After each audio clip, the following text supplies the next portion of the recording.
attitudes are infectious. They are contagious. And if you can stay positive, you're not only going to help yourself, but you're going to help others around you. Welcome to the Media Corps Minute Podcast. I'm your host, Josh Langmaid. Today in the studio, I'm joined by Mike Benike. Mike is one of the owners and the executive president at Benike Construction here in Rochester, as well as a self-proclaimed green building enthusiast. How you doing today, Mike? I'm really good. Thanks for having me in. Absolutely. Yep. I am self-proclaimed green building enthusiast, but I am also just a green building enthusiast. See, when you put that on there, I'm like, I gotta ask, what is this green? I get the idea, but why so excited about the green building? Well, a green building, is usually built very energy efficiently, built very durably. You got some great features bringing in natural light, outside air, a great indoor environment. That's the kind of stuff that gets me really excited. Yeah. So a green building is usually a better building. Right. And doing things better, that's just better. That's Benike way. It is, yeah. Right. No, it's fun. What, kind of before we even get into things, just for listeners, what is Benike? What do you guys do? So Benike Construction, we actually rebranded the company's name in 2016, so really not that long ago. Our company name used to be Alvin E. Benike, Inc. So some folks that have been around town probably recognize that name. We are a general contractor. Mm-hmm. We work in commercial construction. What makes us a little bit unique is that we self-perform a lot of the work. So our team consists of a lot of trained craftspeople, right, doing the carpentry work, doing the concrete work, the masonry work, demolition. All kinds of work that you would see on a job site is done by Benike team members, and okay, we take a lot of pride in that. So, and the difference would be kind of like a general contractor that does commercial but subs out more of their stuff. Yeah, I suppose. I would call us more of a traditional general contractor, a builder. You have a lot of it in house. Yes, you kind of do everything. Yep. Okay. Very cool. So Rochester, you've been here all your life, or? I pretty much have. Yeah, I would consider myself a lifer. Was born in Rochester. Rochester native. Grew up here. I did leave to go to the big city and the big lights in Minneapolis for college. Yep. And immediately after graduating, came right back to Rochester and started working in the family business. Did you like the cities? I did, yeah. I mean, it's a lot of amenities up there. Yep. I don't really appreciate the traffic and some of the density and just traffic. some of the chaos that goes with that. And Rochester that's just a great place to live. I'm super biased and bullish on Rochester. But you can raise a family here. You can meet a lot of people here. I think it's easier to make an impact in the community, right, when the community is of a certain size. So I love it here. Yeah. I liked it there, but it's much better here. Yeah, I mean, I grew up down in Wabasha, so we got here a little bit, but just being in Rochester the last 4 years, I've really, really grown to like the size and just the community. It's not too big, where like you got all the big city stuff, but it's not too small. You can still do things, and you still have all the stores and necessities that you need, here. So I really like it. Yeah, I think a lot has changed too. I mean, just over the past whatever period you want, 5 years, 10 years, 20 years. Well, yeah, and you've gotten to see it change a lot more, than I have. But even in these last 4, I feel like they're just progressing quite a bit. There's a lot of momentum, a lot of activity, a lot of development. Things that people want to see in their community are starting to happen, and that doesn't come without, I guess, some folks not appreciating exactly what's happening or the direction of the community, let's say. But I think for all intents and purposes, it's very exciting. A lot of good things happening. I have friends that let's say after high school they went to college or they went somewhere and they just aren't Rochester people anymore, and they come to visit and they say, wow, Rochester's really grown up, or this and that has changed. I remember there was nothing to do. Well, keep in mind, you were 16 at the time. The things that you like to do now are a little bit different than the things that you were looking for there. I mean, yeah, there was only one arcade. Right. That's all you cared about at the time. There's a lot more adult stuff going on now. Yep. So what, in college, what did you graduate with, degree-wise? So I went to the University of Minnesota, pursued 2 degrees, civil engineering and construction management. So finished the 1 and 4 and then tagged on the other after the 5th year. Yeah. So, and did you go like specifically knowing, hey, I want to come back and work in the family business? I did not. I was a free spirit. I didn't really know what I wanted to do. I knew that, I was good at math. I liked numbers. I, was in drafting class in high schools and, took some CAD classes and stuff like that. So kind of had that part of my mind that I really liked. But then I also really appreciate music and creativity and ideas and things like that. And I did not know. I went undeclared. It didn't take very long to, I think some folks would say, get some sense knocked into me. Like, okay, calm down. You need to figure something out here. Yep. It didn't take very long, but no, I went unknowing. Yeah. So, but you did, you probably did grow up working. Yep. Yeah, when I was little, occasionally my dad would tote us around to a job site. It was usually when there was a problem. So, so I recall a few of them, like on Sunday mornings where everyone piled in the car, we're going to church, and he drove a Suburban, and he called it the bus. Yep. And so he would always say, the bus is leaving. And if you weren't in the bus, he would actually just drive away. The bus was leaving. So a lot of times, we had to put... So you just stay home if you miss the bus or what? There was a few times where I was left at places. I was never left at home, though. I was always somewhere much more uncomfortable than that. But yeah, definitely everyone has these experiences where you're putting on your socks in the car on the way to church or whatever. But sometimes there'd be an issue at a job site. So either before or after church, John, he would swing us through, we'd be looking at a job site. He'd be looking at some type of problem. Yep. Nobody knew what was going on except him. Yeah. Was it fun to just like see everything though? Yeah, I think it was fun. It was, and I don't think I understood what we were looking at. I never really had that mindset of this is a job site or, this is what Dad does for his work. I was just kind of around and probably not even thinking about it. What about older though, into teens, higher high school years? Were you still working with the company or were you doing other things? No, I did end up working with the company. My first job with Benike was when I was 15. Yep. So I'm not sure if that's appropriate or not, as far as age goes, but I started working in the shop and it was just, basically sweeping, organizing.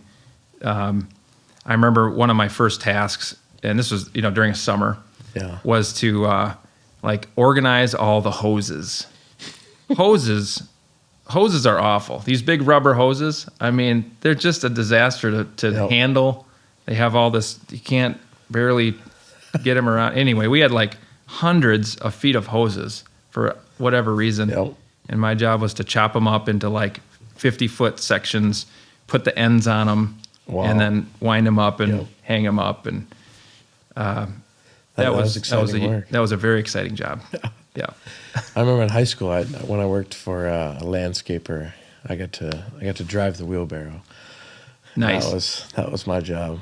So driving it like with your body. No, I was Okay. All right. Yep. I know he said he wanted me to move the truck once. At the time, I didn't know how to drive a car with a shifter in it, an automatic or a manual. And I was like, yeah, I can't. And he's like, well, back to wheelbarrow. I'm like, all right. But no, that's great. Yeah. So I worked more the summers after that, kind of through high school. I did get to work on some buildings, that you would recognize. I got to work on where Whistle Binky's is. Yep. Got to work on the footings on that building. I think it was probably the same summer, the footings of what used to be called the Chateau Theater North, not the downtown one, the Paragon Theater, I guess. Yep. And there is a great pride in construction where you have physically worked on something, and then it stands there for a long time, and you're able to see it, remember what it was like. And I certainly did not have nearly as much experience in the field as many others that have come through the company. But it's amazing how you remember those things and take great pride in it. I mean, we've done just over the years, we've done a few projects with you guys, and to hear some of the guys say, that analogy of putting the stamp in the concrete, getting back to years down the road, or showing their kids, hey, Dad built that building, things like that. I think there is a lot of pride in that, and it is cool to see that, because it lasts, Yeah, a lot of buildings will last the test of time. I mean, they may last 50 years, 100 years. Yep. Some don't last all that long. You see some buildings, and it's like, wow, didn't that just get built? Or am I getting old? It's already getting demolished. But I think that's what is very attractive about the construction industry for people is, being able to see a work product for a long time, having spent lots of time and energy and difficult physical work, and to see that product, to be able to have the pride to tell your spouse, your partner, your kids, hey, I worked on that, is that's really rewarding. When you were, in some of those later high school years, was the industry like exciting to you, or was it like, hey, this is my summer family job, I'm just kind of doing this? I would say it was very difficult work for me, and that made it a challenge to like labor intensive, or yeah, it made it a challenge to enjoy, quite honestly. And I didn't have a bigger picture at that time of, this might be laying the groundwork for understanding the industry, because I wasn't committed to, working at the company. Mm-hmm. I remember one job, actually, our general superintendent, Rich Bakken, taught me a very good lesson in the low end of the totem pole, we'll call it. I got to chip the mortar off of bricks.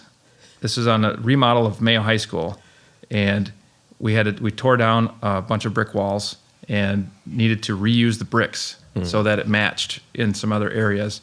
And there was just this gigantic pile of bricks laying there, and he said, "You need to go chip the mortar off those bricks, and then stack them up." So I spent like weeks chipping the mortar off of the bricks and stacking them up onto pallets. Mm-hmm. And most of the minutes that I was doing that, I was not enjoying it. Right. But today, I realize that was good for me. Mm-hmm. You need that, that kind of, that I mean, it does grow like one work ethic, but then you don't appreciate it till later usually. Yeah. Until you understand it a little bit more. That's been some of my perspective on parenting. It's like I did not know how difficult that was for my parents, and how much appreciation that I have for them now that I was very kind to my parents. I love my parents, always have. But the appreciation grows deeper, every single day that I'm dealing with my own family and own kids. Mm-hmm.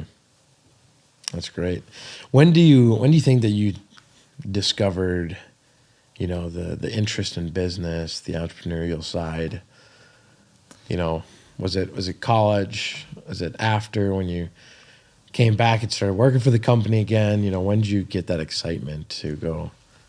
I think I had like a switch point. It's funny, we're a family business. Our family's also close outside of business. We used to have a family dinner like every Monday. We called it Monday night dinner. And it wasn't just like my nuclear family. It was aunts and uncles, cousins. And it was realizing now that was a really special thing. And we kind of did that all the way up until my grandmother passed. She was the hostess. And we always had Christmas Eve at her house also. Yep. And it was one Christmas Eve. I think I was I should remember this. It was either my sophomore year or freshman year. And my cousin, who I work with every day, Aaron, he took me aside, and there were probably a few libations involved, and it was towards the end of the evening. It's Christmas Eve was always an evening thing. Mm-hmm. It was a nice party, and he took me aside and he said, you really ought to consider coming to work for the company. It's rewarding, it's fun.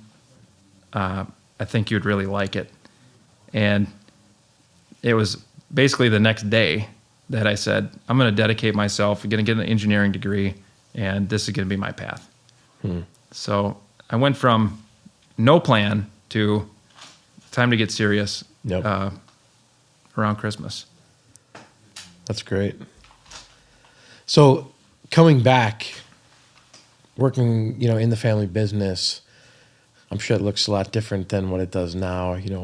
What kind of things were you doing, right away?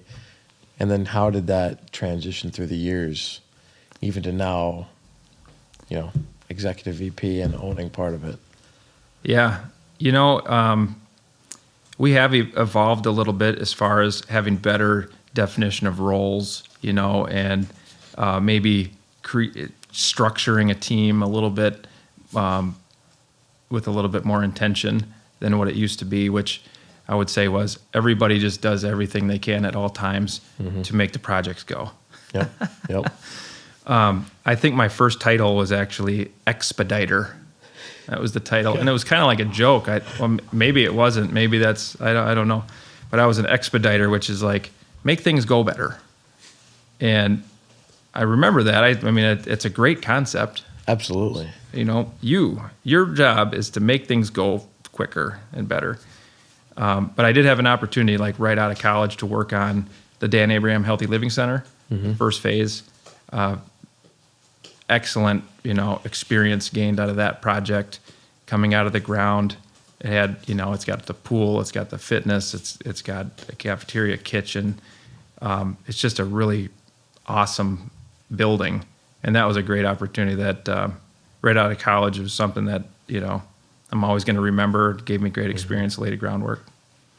Yeah, again, just like that whole position idea. That's like, you almost need someone that can come in and just focus on that, because when you're doing the work and trying to get everything done, it's hard to intentionally step back and go, okay, how's this all working?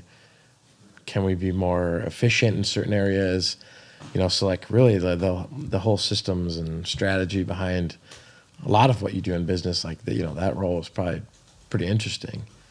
Yeah. You got to kind of look and go, see big picture. What can we get better at? How can we be more efficient? Things like that. Yeah, and as time has gone on, and I've taken on more leadership, or more of a leadership role with the company, that is something that you have to spend time on. Is the strategic reviewing, making sure that things are going in a good direction. It's difficult to do that, especially with. I think our culture at our company is a lot about doing. I was just mentioning we're this self-performing company, and everyone's focused on doing, building, and that kind of that crosses into our office staff as well, where it's everyone just wants to do, and so taking a step back and taking a higher level view, having some vision out into the future is not always an easy thing. I love ideas. Yeah, I love think time. Yep. But, at some point you have to translate the thinking and the ideas into benefit for the team, or people aren't going to want to be on the team. Is that pretty well received just by everyone in the company, as you change and like get more efficient and better and more strategic about certain things? Yeah, I think so. I think when jobs are able to be done maybe with a little less stress. Yeah. It's the same task. It's the same work. This could be for any task in the company. It's the same work, but if it's done with a little less stress or a little bit more understanding about what the end goal is, people enjoy that environment a little bit better. Sometimes people in general are kind of sometimes their own limiters. And so you just have to make that space and time. There's probably some book. I'm not sure which book this is, but there's like a matrix of importance and urgency. And so if things in the one quadrant are not important and not urgent, well, those things you just don't do. Right. If it's important and urgent, you got to do it right now. But where that planning and visioning and being out in the future, that's in the important but not urgent quadrant. Right. And it's hard to spend time in there because there's too much urgent Intentional stuff. time, yeah. And you really do have to like just set that time. You know, one of the things that we're a lot newer and we have a lot smaller team than you guys do. But there's, the business principles, are similar throughout a lot of industries and sizes. And, we're really, and I've been reading more books about it too, just like the foundational elements of like companies, the core values, the mission, vision, value, things like that, and how at the beginning or just whenever you can get so caught up and just go. But if you don't lay those foundational things out, how that can hinder you long term. Yeah, people being on kind of the same wavelength for the purpose, the why we're doing this together. I think that's important. There's reason for me to want to, support the team and do good work behind what our mission statement is. For example, during this kind of pandemic cycle, we found ourselves relying on our mission statement probably more so than we ever had before, and it's because none of us had gone through that before, and there was decisions to be made it was just a lot of incomplete information. Right. But you had to continue to go forward, and with, keeping the safety of our team, at top of mind, that made some decisions very easy. So safety is a core value of the company. Our mission statement is serving customers, supporting our communities, and sustaining our families through quality construction. So we always take that lens of kind of our three impact groups, which is our customers, communities, and our families, which is the families of the Benike team members. And when we had to, let's say, go forth without a clear answer, just being rooted in this is why we exist was helpful. How do you, when you guys, you kind of take over, because is your dad, are they still involved very heavily in the company? Yeah, so my dad, John, uncle? he's and my uncle Jim, they were partners for decades prior. They were, but actually they were the third generation of the company. Wow. So I mentioned the name change of the company in 2016 to Benike Construction from Alvin E. Benike, Inc. Mm-hmm. Alvin was the founder of the company in 1937. Wow. But yeah, John and Jim, they did great things for the company. They really grew it into, there was already a great reputation. Absolutely, yeah. But they maintained it, grew upon it, and I would say my Uncle Jim is essentially retired at the moment. Mm-hmm. He still serves on our board of directors, as does my dad, John.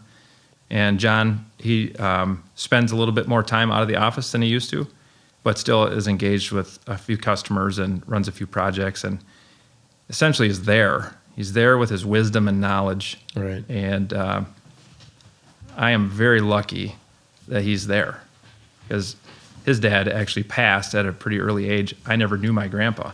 Mm-hmm. And I just I'm baffled at that advice wasn't there for him when he was going through what I'm going through.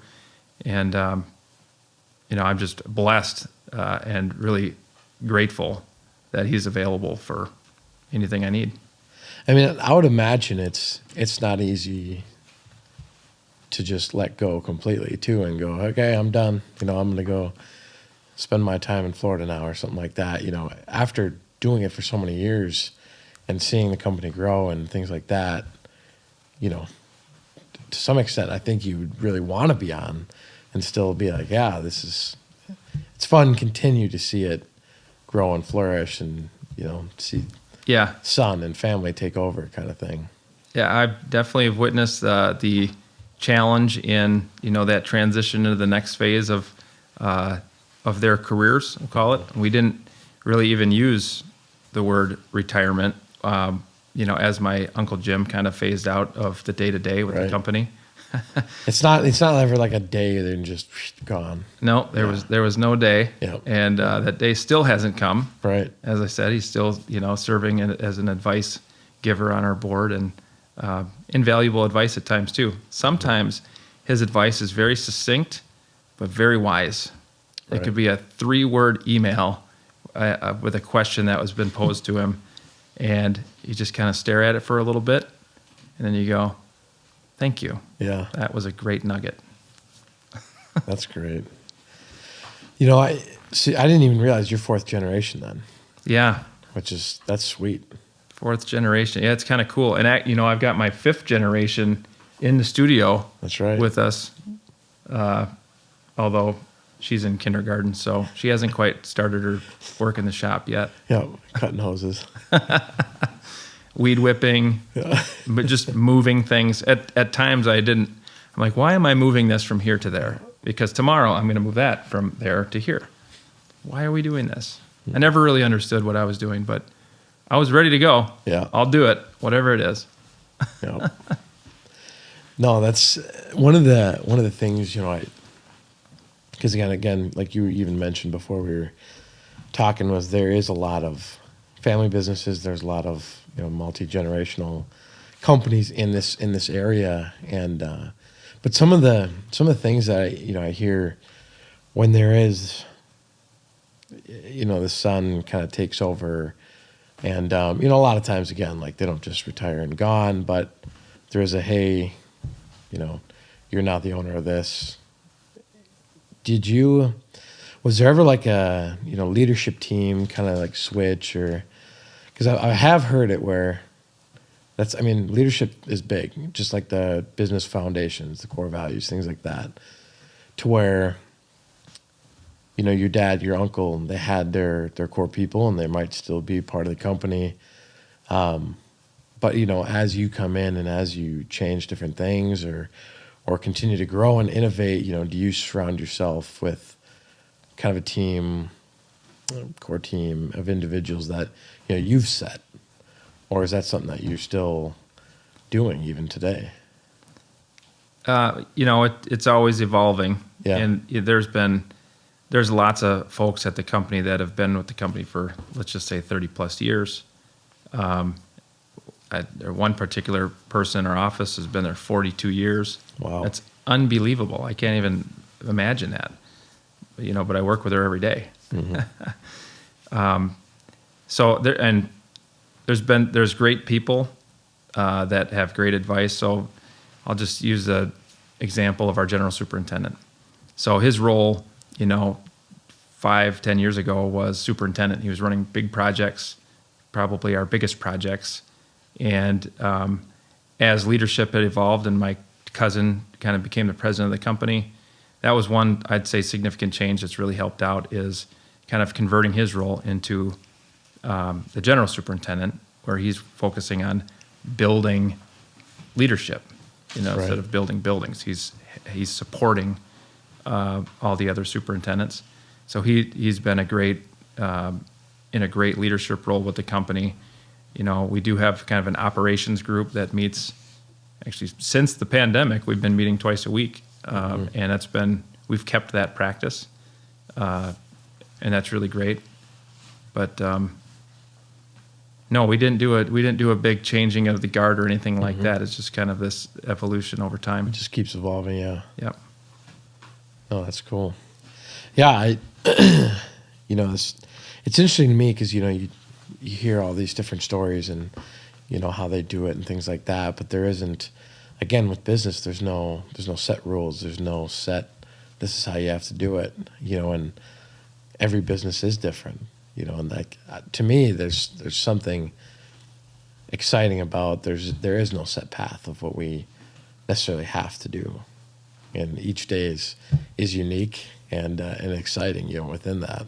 Yeah, I mean, I think the idea is maybe the smaller the company, the more nimble and agile the company can be with decision making and that. But in reality, it's really how quickly are the leaders comfortable with making decisions, and then they can get the bus going in a direction and it goes. Yep. What gets you excited about the construction industry? We get to work with a lot of people that make things for the community, or in a way we're a service industry. Yep. We are helping people that have inventions, or helping people that need to start a new restaurant or start their own business, or through healthcare. We're helping patients indirectly by providing excellent construction. So that's rewarding, knowing that we're helping people. We're not necessarily inventing or making a product, but we're helping people achieve their goals and helping the community. And you get to meet just a total variety of different folks, different industries. So, we were working on a kind of a biotechnology lab over here, and a similar team that was working on that project is also building a restaurant, like less than a couple miles away. Yeah. It's just bizarre that you could be doing these two different projects and totally different requirements, but at the end of the day, it's construction. Mm-hmm. Do you get to, just through the process of, working with these different companies and industries, do you kind of get like an inside look of, how they operate, what they do? I mean, that's one of the things I honestly tell people like that. It excites me because, we get to come in from a video marketing strategic standpoint and go, what are issues that we could help mitigate or solve, through video. So like I geek out about like just how businesses operate and how they market and how they hire and things like that. For you guys in a construction standpoint, it is usually on that early stages, or not necessarily, because if they're building a bigger building or an addition, do you get to kind of see how that how they operate, or is it more just this is what we need kind of thing, and this is why? You definitely get to talk to the customers pretty deeply. You get to understand their business a little bit, what they need, and that's usually through either remodeling or expansion. So a lot of that lens is growth. Whether it's they're hiring, they need more space to make more things, they need to enhance their offering to their customers. They want something a little bit better for their own team, recruiting and retention. You see right now a lot of folks are investing in their teams. They're investing in their businesses so that they can become, a better place to work. It's, I don't know the statistics going on right now, but there's a lot of people changing jobs, and there's a lot of competition for being the place that people want to come work. Mm-hmm. I got to mention, we're one of the best places to work in Southeast Minnesota. Where's that written? It's on our website. Okay. No, that's great. It is. I mean, it seems like everyone's needing help, to some extent, not that it's, I guess some businesses are really, I mean, they're shutting down early, or they're not doing this or that. A lot of those being like restaurants or retail and things, but there really is like a need for people in the workforce, because everybody seems to be hiring right now. Yeah, definitely. Where'd everybody go? Yeah, that's right. I don't understand it. They all retired. Well, some people did retire early. Yeah. Pandemic. There wasn't. Some people were given opportunity to maybe have a soft landing or retire with a severance package or something like that. People took it. Others probably just didn't really like. They knew they could retire, and didn't want to deal with all the COVID restrictions, et cetera. So just, hey, I'm going to be done now. I just, half the young people went to work in the metaverse. They're gone. They're never coming back to real life. We could have just a whole podcast on that. I don't understand it whatsoever. Yeah, it's pretty competitive right now. I mean, the demand for services and, your services, construction services, it's high. So it needs people to do that work. Do you think there's less younger people getting into construction? That's a good question. I think there was a gap from people getting into construction back when there was like the recession in 2009, 10. That was kind of a time where people left the industry and people were not hiring. So there wasn't really that upward momentum from the young folks. So that kind of stifled, a certain demographic of people that left but never came back to construction. Right. They left out of necessity. There was no work. And then young people weren't getting in. Today, it seems like there is a pretty good, perception of what the trades can provide from a financial security standpoint. Pride in the work. You get to work outside. You get to work with your friends sometimes. I mean, it's really a great career. It's just it is difficult to break into an industry without experience. So like, for example, we have apprentices that are on the team, and we usually bring on several apprentices a year. But if we need, let's just hypothetically say we needed to hire 20 people this year, it would be challenging for us to hire 20 apprentices. And that's because, statistically speaking, people that haven't been in the industry are a little bit at a greater risk of getting injured on a job site. So from a risk standpoint, from a team dynamic standpoint, from a completing our contract standpoint, you have to have that mix of experience down to people that are just entering the workforce.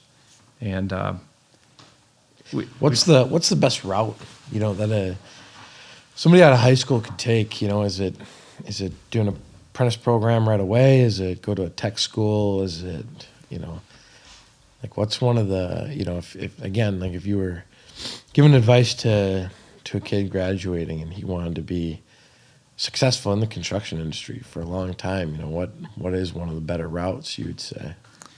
All right, so there's 507-288-6575 would be one route. 2960 Highway 14 West. Just kidding. Stop on by. I mean, there's lots of different avenues to get into the trades. I mean, there's, you could work on HVAC, you can be an electrician, you can lay pipe, you can do demolition, you can do carpentry. There's just so many.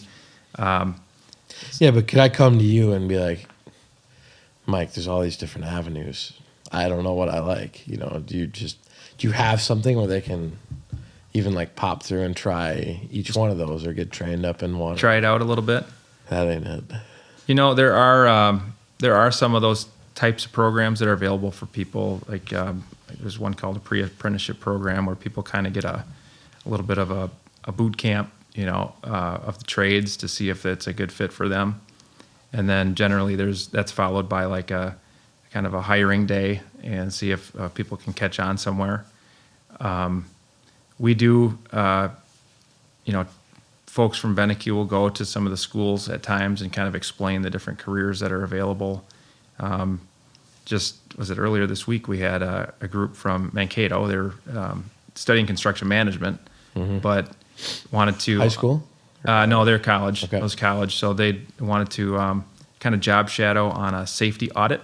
So we actually had a site that was doing a safety audit with Minnesota OSHA was on site. Yep. And they were invited, by the way. And then a representative from the AGC. We're in this program called the CHASE program, which is a kind of a higher end safety criteria for a job site, where we invite this kind of consultative walkthrough with OSHA. And anyway, the three students from Mankato were able to tag along and kind of, one, get experience with a job site, but then too, kind of see how it works in the real world from a safety standpoint. Did you show them the video we did? We haven't. So the video we did is going out next Tuesday. Nice. It's going out next Tuesday, and it's going to be amazing because as soon as we send it out to our team, I do anticipate, trying to get that out in the community just a little bit out on social media, and Yep. hopefully that can be give people an understanding of what we do as a company, Yeah. and maybe that'll spark some interest for, hey, you know what? I think I might need a new opportunity in my life to go work in construction. I mean, it does. One of the most exciting sites that we go on, personally at least, are construction sites. I grew up doing more labor, jobs anyways, and it wasn't until after graduation that I moved into an office. But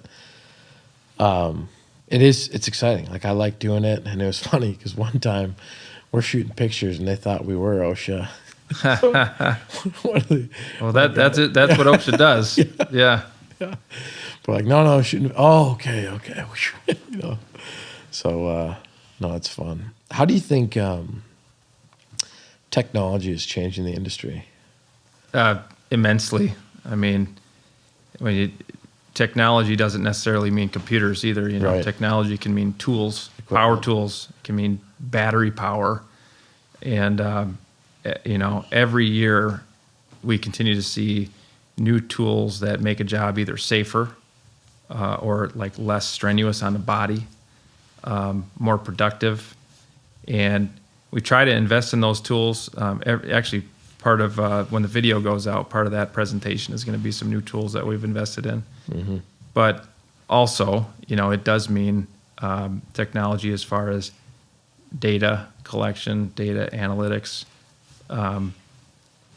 technology as far as estimating technology, design technology, where maybe you can pre-plan some of the work where you don't run into a problem on the site. You kind of pre-work it out before you get there. I was going to say too, even with technology on the front end, with drafting and things like that, like construction industry right now, even for people that want them to get in, doesn't even have to be out swinging a hammer or something like that. Like there's tons of stuff even on that front end on a computer that's super important to construction these days. Yeah, I mean, most of my work is on a computer, sadly. At times you think, geez, I need to get out of here. I need to get on a job site. But a lot of the work and a lot of the planning a lot of the communication is done, electronically. It's a great thing too, because you can really keep a lot of people informed on certain things. I mean, a lot of our project information is it's in the cloud. It's accessible by pretty much anybody on the project that needs to get the information. Whereas before you had to go talk to the person with the information. Yep. And you wouldn't get it unless you physically went over there or called the person, I guess, on their cell phone if they had one, or if they wanted to answer it at that time. So the exchange of information it's really key in making sure that things get done correctly. Yep. And get done one time. I mean, that's obviously a big goal of construction is do it right. Yes. Do it right the first time. Yep. So you're also saying too, if we see you out swinging a hammer, you're probably stressed just getting out of there. Yeah, actually, that if you do see me doing that, demolition, something is probably not quite right. One of the things I like to always ask people is, being in business, there's a lot of things that come up. There's a lot of hard work with it. There's a lot of long days. What are things that keep you motivated and excited to keep doing it, to keep growing, to see the long-term vision, things like that? Yeah. That's a great question. I think that does probably evolve over time for people. A lot of my drive has been kind of to do right by the opportunity that's been in front of me. I mean, I'm not lost on the fact that,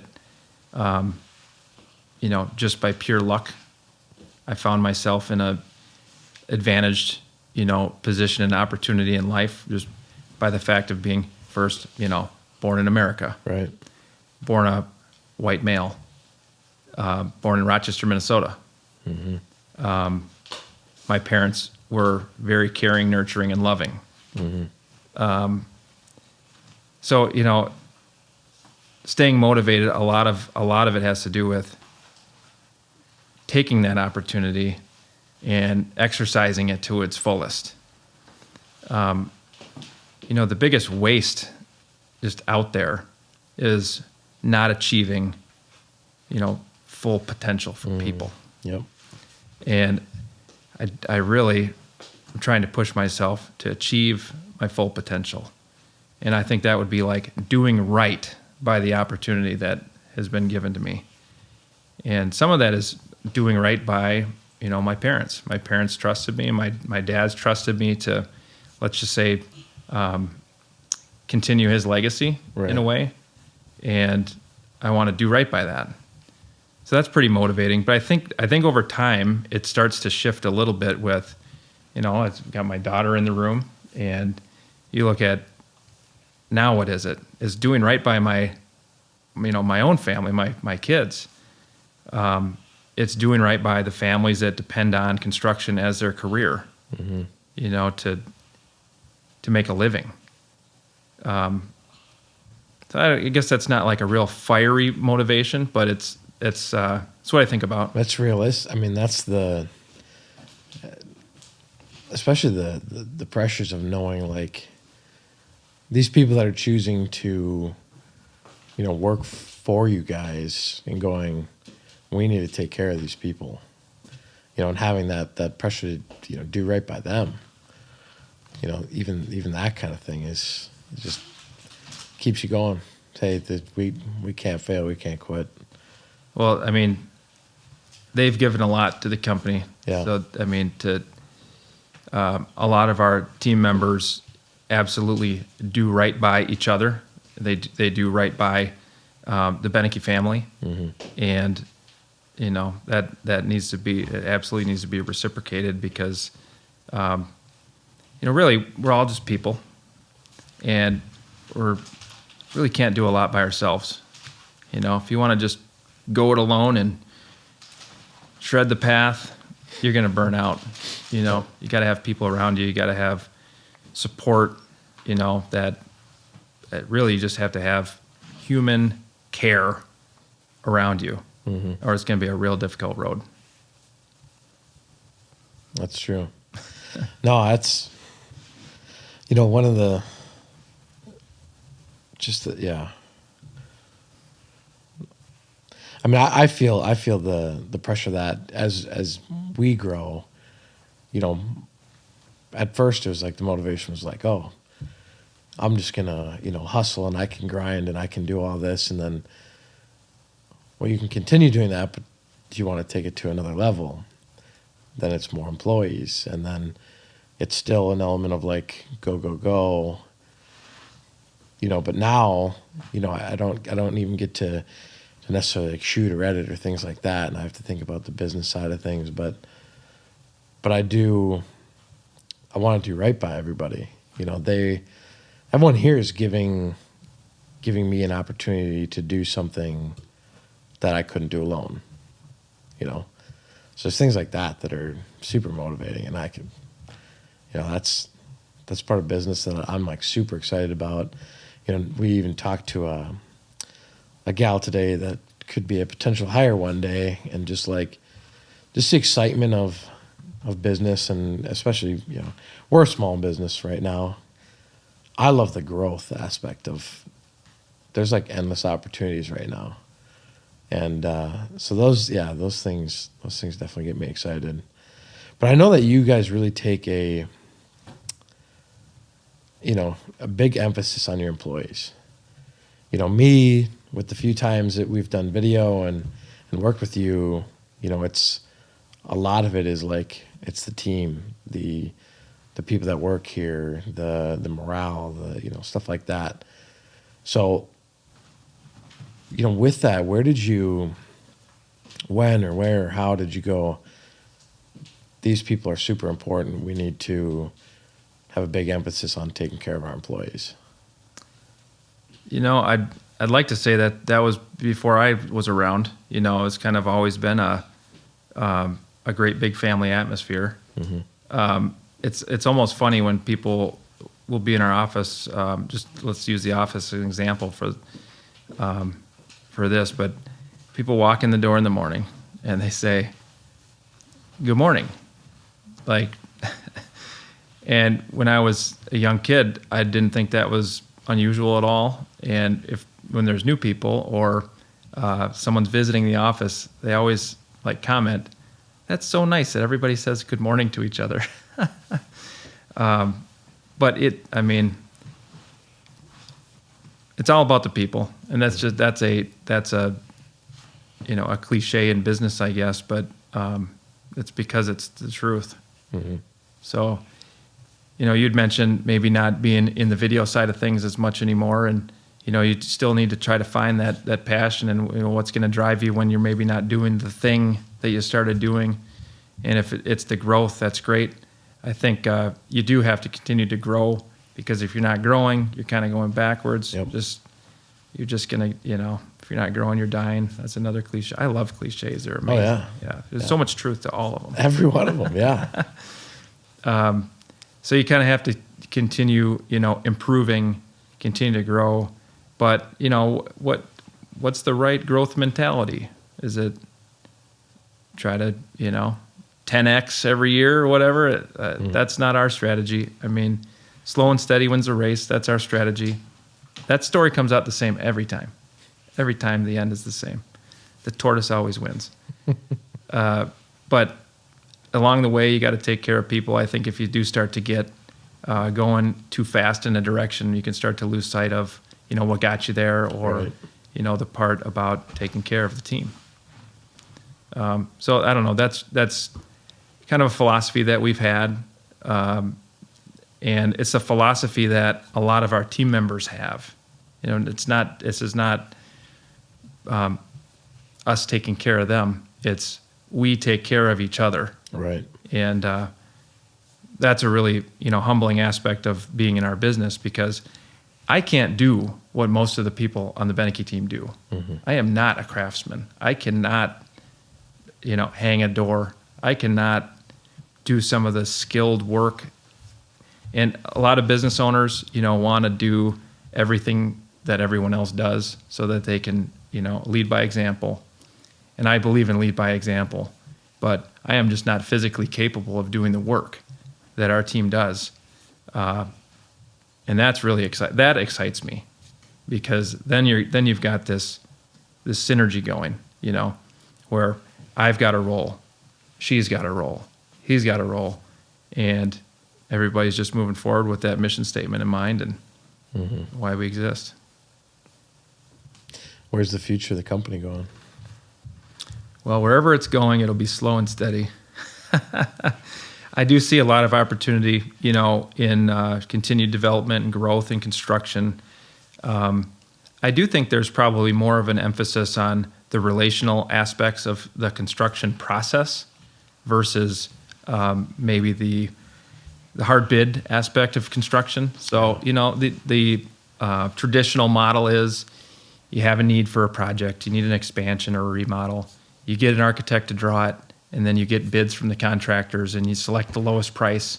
It's like, I don't want to liken a building to really any other product because it's completely unique, but people don't choose hardly anything else that they buy in their life solely on the price.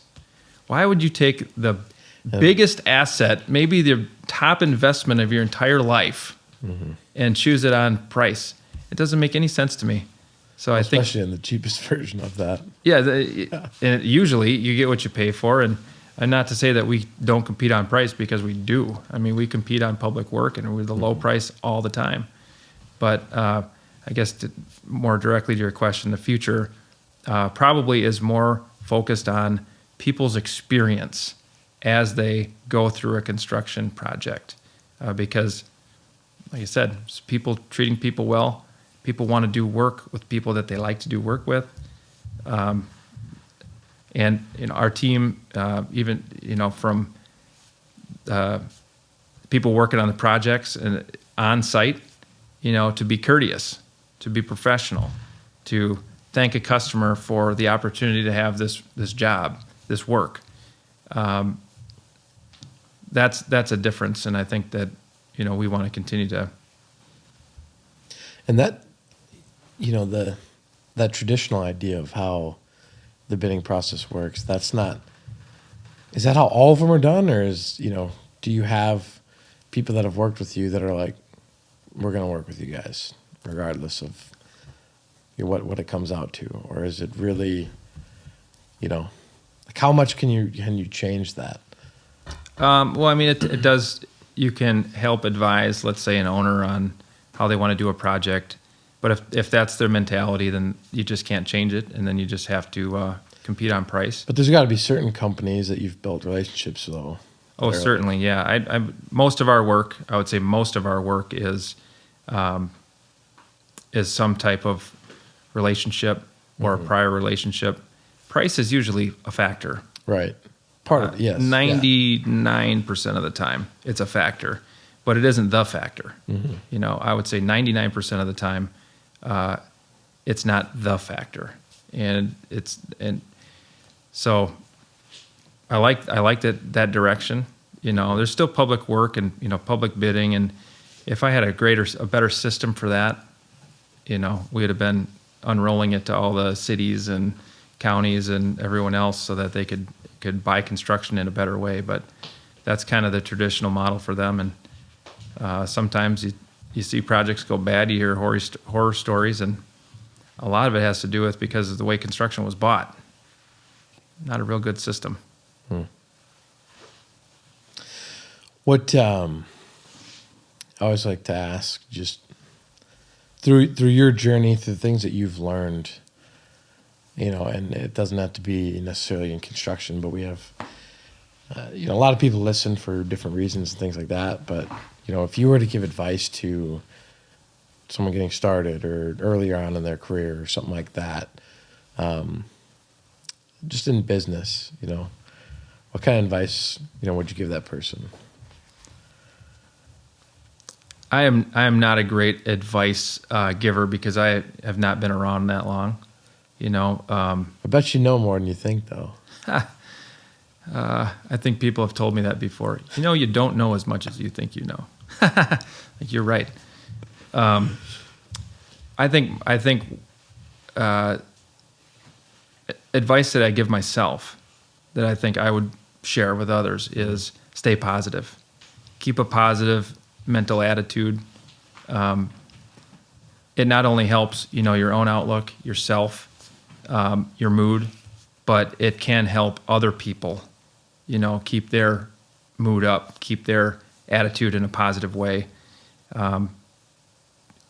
Attitudes are infectious, they are contagious. And if you can stay positive, you're not only going to help yourself, but you're going to help others around you. A lot of business situations can, kind of beat you down into cynicism, negativism. You can sometimes get down, and I get down occasionally. This does happen. Yep. But get up the next day, try to get yourself back into that positive headspace, and help yourself and help others. Mm-hmm. I got to ask you, what advice do you have for folks? Well, I'm even younger than you into it. That's why it's probably going to be better advice. That's funny. I ask this every podcast, and I've never actually thought about that. As I ask everybody else. It's fine. I mean, to me, I guess you got to be learning new things all the time. I think it goes along with, the statement of, if you're not growing, you're dying. If you get to any kind of spot where you think, I'm there, I've learned all I can learn, that's, the furthest from the truth, and that's when you know that you're probably on the downswing of things. And I guess the more I talk to people, the more I see inside of different companies, the more books I read. To me, it's the more exciting it gets. And, some of the smartest people in the world are some of the people that read more books than anyone else. And it's just how true knowledge is power. And so now I get excited about the opportunity to learn. I get excited about a book recommendation. I get excited about a coaching program. I get excited for the podcast. I get to talk to business owners that have done this, that are further along than I am. And so to me, never stop learning. Great advice. Wise advice. Book recommendations? Yeah, what do you got? What do you got? Right now I'm reading Traction. Okay. You heard of that? Yes. Yep. Yeah. And I can't think of the guy's name. Gino Wickman? Yes. Yep. Yeah. No, that's a good one. Now, there's some implementation ideas in there, and I've read the book but have not implemented any of the specific strategies. I love doing that. Just read the book and then move on. But I just got finished with Gary Vee's new book. Have you heard that one? Or which one? I guess I listened to it. I'm absolutely in that same boat. I listen to all my books. All right. Yeah. If the moment I start reading, I'm falling asleep. So I'd love to just intentionally listen. Yeah. I think it's called 12 and a half. I think it's what it's called. It's pretty new, I think. But it's good. It's really good. He gets going in on some things that I'm not familiar with, the world of NFTs, et cetera. But I do really appreciate his approach and enjoy listening. He reads his own book. I like when they do that. So he's the narrator. And so I thought that was pretty cool. There's this other book that actually I found really helpful over the last year and a half, let's say, because the pandemic, I got some bad, stressful situations where I was just like, I won't say I broke, but I definitely had some times where I needed some extra help, with mental health. And one of the books that I was reading kind of as a result of getting some help was Mayo Clinic's Guide to Stress-Free Living. Really? And it's written by Mayo Doc, and it's a great listen really for anybody. And you don't have to be in a bad situation to read it. You could be from wherever you're at. And I'm actually going through it the second time right now, just kind of before bed listening to it. It's terrific. I'll have to check that out. So maybe that's even better advice. Read the right. Mayo Clinic's Guide to Stress-Free Living, and you will be floating on a cloud for the rest of your career. Be better for it. Yeah. Well, that's great, Mike. I really do appreciate you coming on today. Yeah, really appreciate it, Josh. Thanks for having me. I'm excited. Love the studio. I have not been in such a professional podcast studio before. We joke about we have a conference room that fits one person. Yep. And we joke that that's our podcast studio. It's got our server in it, a bunch of files. It's not really a podcast studio. Yeah. That's what we call it. Well, you could start one. Yeah, well. The Benike podcast. We call it that for the recruiting. So, people, we got a podcast studio. It's the server closet. Go in there. Start talking to yourself. Yeah. Thanks for having me. I really appreciate it. All right. Well, hey, again, big thanks to the listeners. As always, keep sharing this out. Hope you guys are continuing to learn new things, and we'll see you guys on the next one.